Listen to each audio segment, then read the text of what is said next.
देखते हैं आज हम केमिस्ट्री में ऑर्गेनिक केमिस्ट्री एकदम बेसिक बातों को देखेंगे जो कि 10th में 11th में 12th में आपको पढ़ना है। तो इसमें सबसे जो महत्वपूर्ण बात है नोमेनक्लेचर, नामकरण। आज हम शुरू कर रहे हैं क्या, क्लासिफिकेशन एंड नामकरण। कार्बनिक रसायन जो है, कार्बनिक यौगिकों का वर्गीकरण और इनका नामकरण कैसे किया जाएगा। एकदम प्रारंभ से देखो डिफिनेशन क्या है इसका, ऑर्गेनिक केमिस्ट्री किसे कहेंगे देख लेते हैं। तो रसायन शास्त्र की वह शाखा जिसके अंतर्गत कार्बन के यौगिकों का अध्ययन होता है कार्बनिक रसायन कहलाता है। कार्बन के यौगिकों का अध्ययन, तो इसको जानने के लिए पहले आप हाइड्रोकार्बन को समझेंगे। हाइड्रोकार्बन क्या है? सबसे सरल कार्बनिक यौगिक हैं जो सिर्फ कार्बन और हाइड्रोजन के संयोग से बनते हैं। और हाइड्रोकार्बन या इनके व्युत्पन्नों का अध्ययन ही क्या कहलाता है? ऑर्गेनिक केमिस्ट्री कहलाता है ये। तो देखो जितने भी कार्बनिक यौगिक हैं इनको हाइड्रोकार्बन का ही व्युत्पन्न माना जाता है, मतलब ये हाइड्रोकार्बन से ही बने हुए हैं।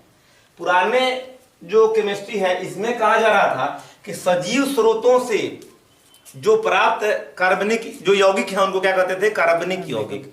सजीव स्रोतों से, पुराने मतलब रसायन में लिखा जा रहा था कि सजीव स्रोतों से प्राप्त, सजीव स्रोतों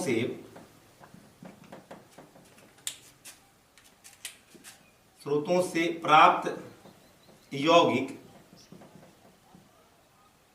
कार्बनिक यौगिक कहलाते थे। कार्बनिक यौगिक जैसे में थे, मान लेते हैं यूरिया है, चीनी है, वसा, तेल, प्रोटीन वगैरह। यूरिया, तेल, वसा, प्रोटीन, ये सब। और अकार्बनिक किसे कहा जा रहा था?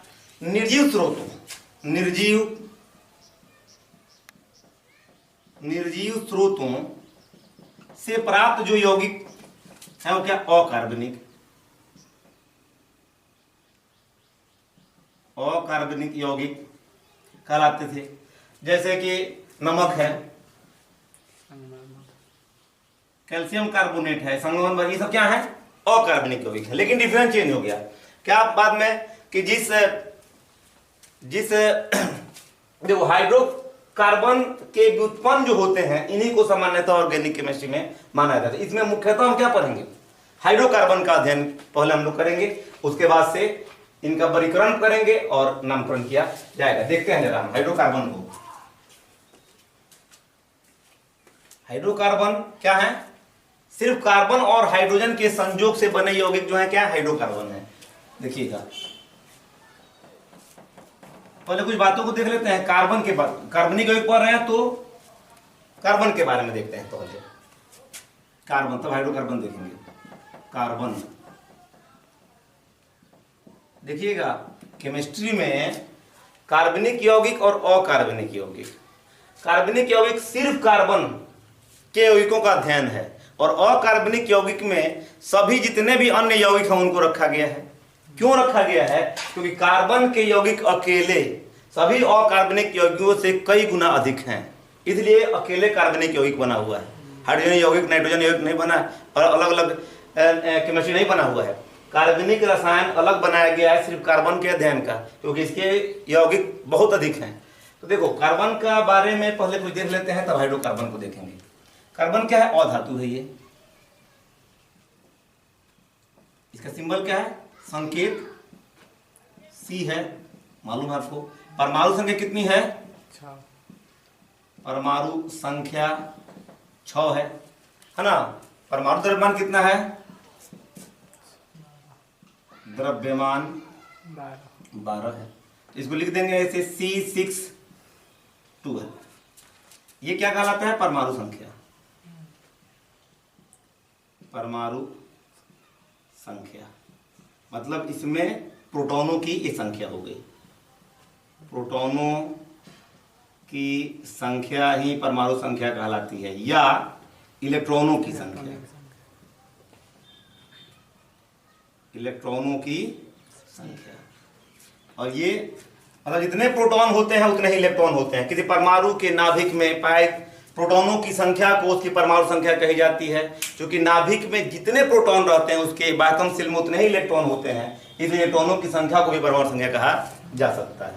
और यहाँ पे क्या होता है, ये परमाणु द्रव्यमान, परमाणु द्रव्यमान ये क्या होता है, प्रोटॉनों की संख्या प्लस न्यूट्रॉनों की संख्या। देखिएगा, प्रोटॉनों की संख्या प्लस न्यूट्रॉनों की संख्या,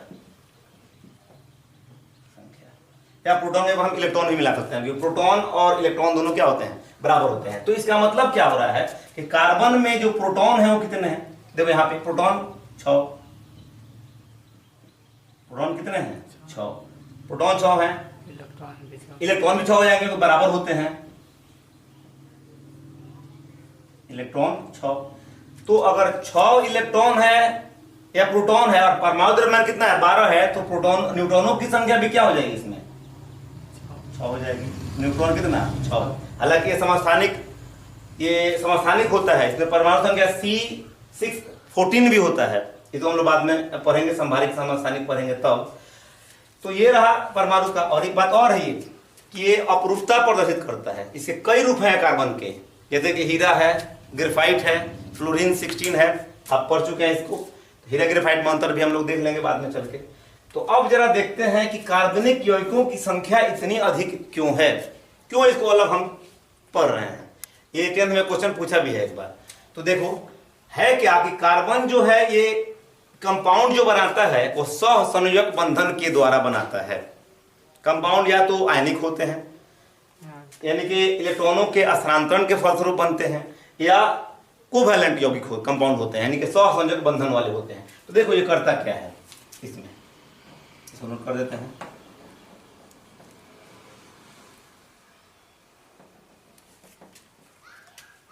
कार्बन की परमाणु संख्या अगर 6 है तो इलेक्ट्रॉनिक बिना से अगर हम लिखें तो 1s2 2s2 2p2 है, यानी कि 2 पहले में और 4 बाद में है। इसमें संयोजी इलेक्ट्रॉन कितना है 4 है। बाह्यतम सेल में उपस्थित इलेक्ट्रॉनों की संख्या संयोजी इलेक्ट्रॉन कहलाती है, और उसको छोड़ करके जो शेष इलेक्ट्रॉन बढ़ते हैं उसको कोर इलेक्ट्रॉन कहा जाता है। तो संयोजी इलेक्ट्रॉन कितने हैं 4 है। अब ये भी अपना अष्टक पूरा करना चाहता है, क्योंकि बाह्यतम सेल में देखो बोर-ब्यूरी स्कीम के हिसाब से बोर-ब्यूरी क्या कहते हैं, किसी परमाणु के बाह्यतम सेल में इलेक्ट्रॉनों की अधिकतम संख्या जो होती है वो क्या होती है 8 होती है, और जिसके बाह्यतम सेल में परमाणुओं की संख्या 8 होगी वो स्टेबल होंगे, यानी अस्थायी होंगे, वो इलेक्ट्रॉनों का स्थानांतरण या साझा नहीं करते हैं। ये कितने हैं, नोबेल गैस जो है ये सब क्या होते हैं, स्टेबल होते हैं। हीलियम है, नियॉन है, आर्गन है, क्रिप्टॉन है, जेनॉन है और रेडॉन। इसके बाह्यतम सेल में सिर्फ 2 इलेक्ट्रॉन है, बाकी में सब में कितने हैं 8 इलेक्ट्रॉन है संयोजी इलेक्ट्रॉन। ये इसलिए अस्थायी है 2 होने के बाद भी, क्योंकि इसमें सिर्फ एक सेल है, और जो प्रथम सेल है उसकी क्षमता कितनी होती है 2 होती है, तो इसके क्षमता के बराबर इसमें इलेक्ट्रॉन है, इसलिए अस्थायी है। बाकी सब में बाह्यतम सेल में 8 इलेक्ट्रॉनों की क्षमता होती है, और सब में 8 होने के कारण ये सभी अस्थायी हैं। अब इन्हीं जैसी इलेक्ट्रॉनिक व्यवस्था प्राप्त करने के लिए सभी परमाणुओं की इच्छा होती है ना। तो क्या करते हैं, उनमें 2 कंडीशन बनता है, या तो इलेक्ट्रॉनों का स्थानांतरण हो या इलेक्ट्रॉनों का साझा हो।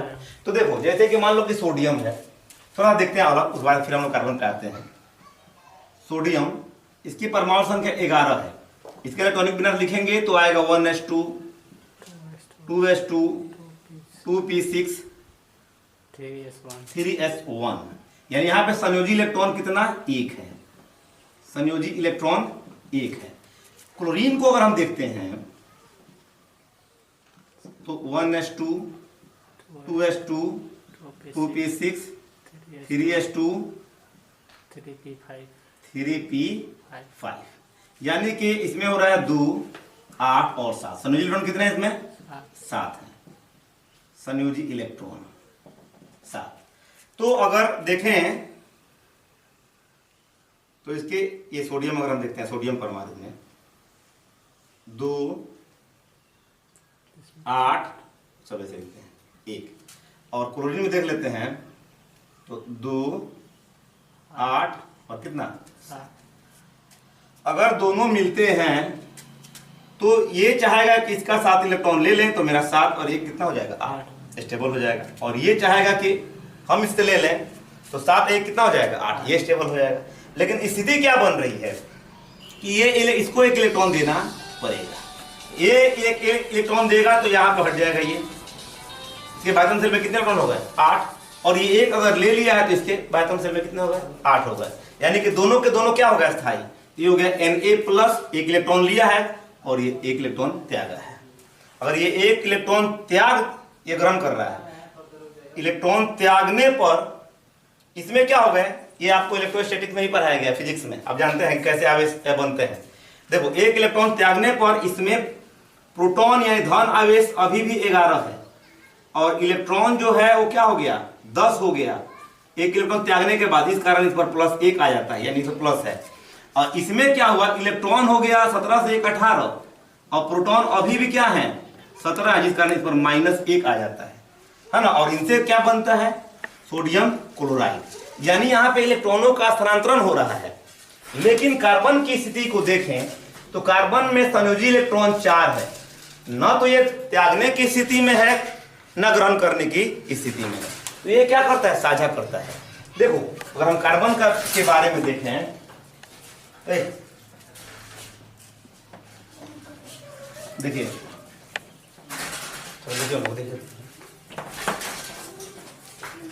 देखो कार्बन में संयोजी इलेक्ट्रॉन कितना था, वैलेंस इलेक्ट्रॉन संयोजी इलेक्ट्रॉन 4, तो ये इलेक्ट्रॉन त्यागने या ग्रहण करने की स्थिति में नहीं है। कार्बन इलेक्ट्रॉन त्यागने या ग्रहण करने की स्थिति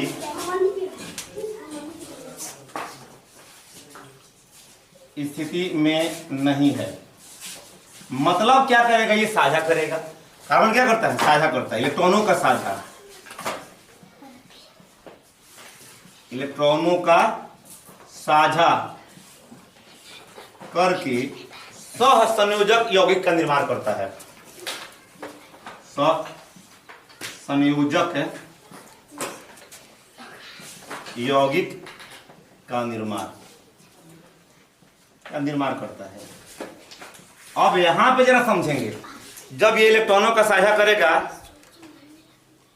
तो क्या होगा, इलेक्ट्रॉन का साझा में ये जो धनायन है, जो इलेक्ट्रॉन त्यागने वाले हैं उनसे भी साझा कर लेता है, और जो इलेक्ट्रॉन ग्रहण करने वाले हैं उनसे भी क्या कर लेता है साझा कर लेता है। इसी कारण प्रकृति में कार्बन के यौगिकों की संख्या सर्वाधिक है। देखो जैसे हम देखते हैं कि हाइड्रोजन है, ये क्या है धनायन है ये, और देखते हैं, देखिए हाइड्रोजन क्या है, ये इलेक्ट्रॉन त्यागने की प्रवृत्ति इसकी होती है। अगर कार्बन को देखा जाए तो इसके बायतम सेल में कितने इलेक्ट्रॉन हैं 4 हैं, है ना। हाइड्रोजन से ये क्या कर लेता है, 4 हाइड्रोजन से सहसंयोजक बंधन द्वारा जुड़ करके मेथेन बनाता है, CH4 हाइड्रोकार्बन है ये। देखिए क्या हुआ, इसका अष्टक पूरा हो गया कार्बन का, 2 2 4 2 6 2 8, एक बंधन में 2 इलेक्ट्रॉन होते हैं, और हाइड्रोजन को तो 2 ही इलेक्ट्रॉन चाहिए क्योंकि इसमें एक ही कक्ष है, और एक कक्ष की क्षमता 2 होती है, तो इसका भी ऐसा ही हो गया, CH4 हो गया। अगर हम देखते हैं CO2 में कार्बन डाइऑक्साइड, वो क्या ऋणात्मक है, इसमें इलेक्ट्रॉन ग्रहण करने की क्षमता है, इससे भी अभी ये क्या साझा कर लेता है। देखो कार्बन के बाह्यतम सेल में 4 इलेक्ट्रॉन, ऑक्सीजन के बाह्यतम सेल में 6 इलेक्ट्रॉन होते हैं, 2 2 4 2 6, इधर भी देख लेते हैं 2 2 4 2 6। तो ये अगर देखें बंधन बना लिया,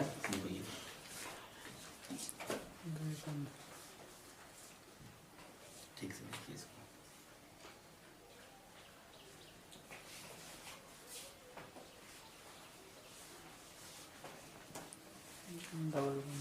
देखिए इधर कितना हो गया 2 2 4 2 6 2 8, इधर हो गया 2 2 4 2 6 2 8, 2 2 4 2 6 2 8।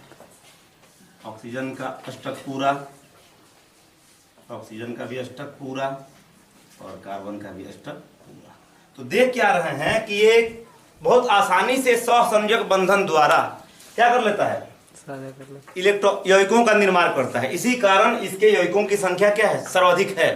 कौन सा मतलब इलेक्ट्रॉनों के साझे से जो यौगिक बनते हैं उनको सहसंयोजक यौगिक कहा जाता है, और इलेक्ट्रॉनों के स्थानांतरण से जो बनते हैं उनको आयनिक यौगिक कहा जाता है। अब देखते हैं थोड़ा हाइड्रोकार्बन के बारे में, उसके बाद से क्लासिफिकेशन पढ़ेंगे और नामकरण किया जाएगा ठीक से। पहले कुछ हाइड्रोकार्बन को देख लो, तब क्लासिफिकेशन हम लोग करेंगे। हाइड्रोकार्बन में अभी बताया गया कि हाइड्रोकार्बन जो होते हैं वो सिर्फ हाइड्रोजन और कार्बन के संयोग से बने कार्बनिक यौगिक हैं। ये सबसे सरल कार्बनिक यौगिक हाइड्रोकार्बन होते हैं। ये क्या होते हैं, अगर हम देखें इनका फॉर्मूला पर, देखो C और H ही रहेगा इसमें। C में अगर हम N ले लें तो H में अगर 2N प्लस H बराबर अगर यहाँ पे 2N प्लस 2 हो जाए, है ना, तो इनको बोलते हैं एल्कीन। क्या बोलते हैं, एल्कीन।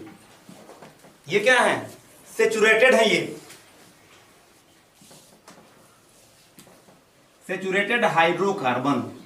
हाइड्रोकार्बन मतलब हिंदी में देखो संतृप्त हाइड्रोकार्बन, संतृप्त हाइड्रोकार्बन, ये एल्केन है। पहचान है इनका,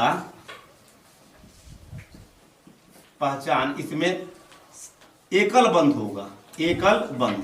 कार्बन कार्बन परमाणुओं के बीच में सिर्फ सिंगल बंध ही रहेगा, सिंगल बॉन्ड।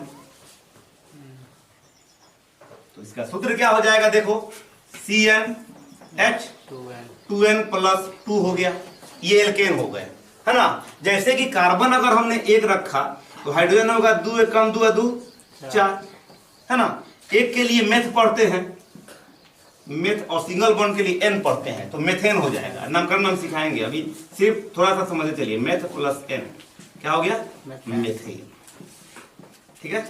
अगर कार्बन को हमने 2 रख दिया तो हाइड्रोजन 2 दूना 4 2 6 हो जाएगा, यानी कितना, 2 कार्बन के लिए H पढ़ते हैं, H प्लस N क्या हो जाएगा, एथेन।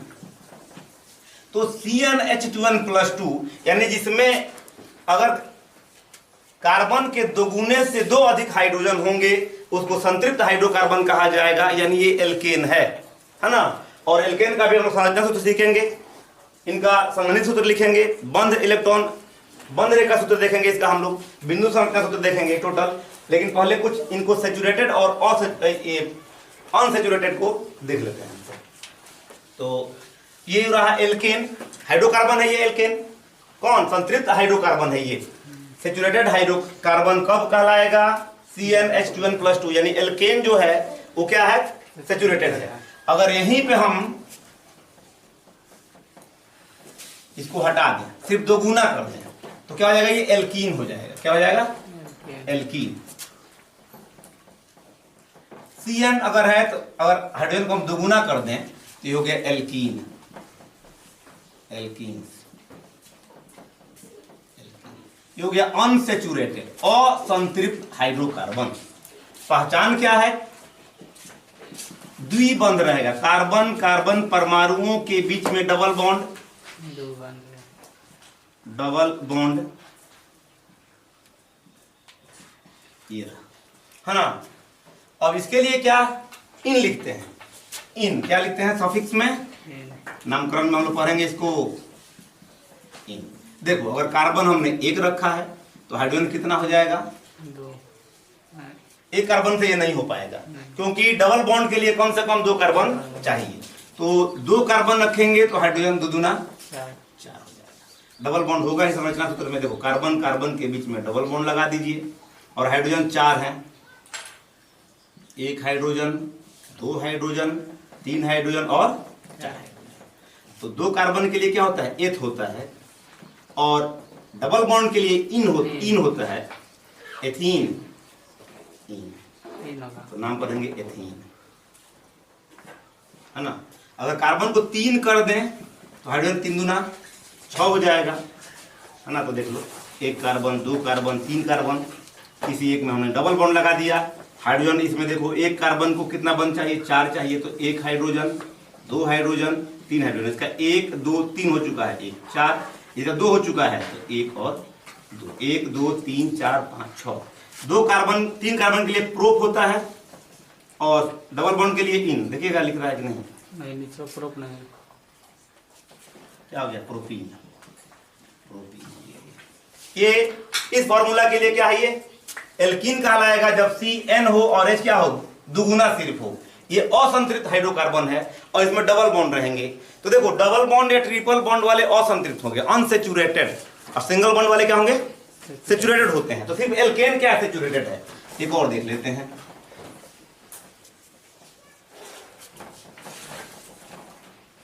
देखिएगा, अगर C का मान n रखें और H का मान कर दें हम 2n-2, तो ये हो जाएगा एल्काइन।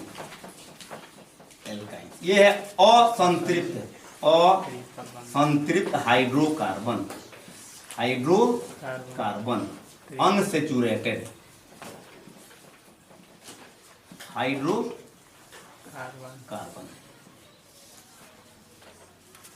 देखें इसमें क्या होगा? ट्रिपल बॉन्ड होगा।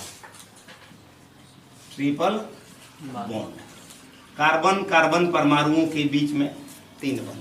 कार्बन परमाणु के बीच में या तो सिंगल बॉन्ड होगा, या डबल बॉन्ड होगा, या ट्रिपल बॉन्ड होगा। सिंगल बॉन्ड है तो एल्केन, डबल बॉन्ड है तो एल्कीन, ट्रिपल बॉन्ड है तो एल्काइन। एल्केन जो होता है वो संतृप्त होता है, एल्कीन और एल्काइन जो होते हैं असंतृप्त हाइड्रोकार्बन होते हैं। तो देखो अगर हमने कार्बन को 2 रख दिया तो हाइड्रोजन कितना आ जाएगा? जरा बोलिए। 2 दूना 4 में 2 घटा दीजिए, 2 हो गया। अब देखो कार्बन कार्बन के बीच में आपको ट्रिपल बॉन्ड करना है, एक हाइड्रोजन इधर, एक हाइड्रोजन इधर। देखो कार्बन का 1 2 3 4, इस कार्बन का 1 2 3 4, और हाइड्रोजन को एक ही बंधन चाहिए, 2 इलेक्ट्रॉन। तो 2 कार्बन के लिए क्या होता है? मिथाइन हो जाएगा।